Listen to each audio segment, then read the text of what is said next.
তেওঁ এটা কাহিনী আছিল, চলি থাকিল।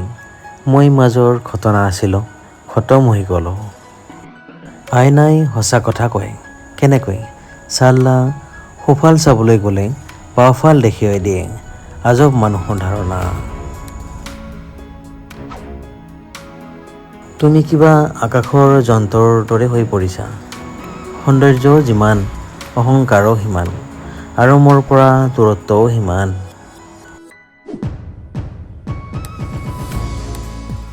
জীৱনত সেইটো কাম কৰি আটাইতকৈ আনন্দ পোৱা যায়, যাৰ বিষয়ে আনে কয় এইটো কাম তোমাৰ দ্বাৰা নহ'ব।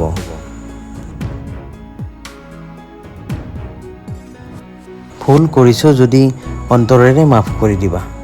কোৱা শুনিছোঁ, খোৱাৰ পাছত সকলোৰে ভাগ্যত ৰাতিপুৱা নাথাকে। সৰাপাতে আমাক ইয়াকেই শিকাইছে যে বোজা হৈ পৰিলে আপোনজনেও সংগ এৰি দিয়ে।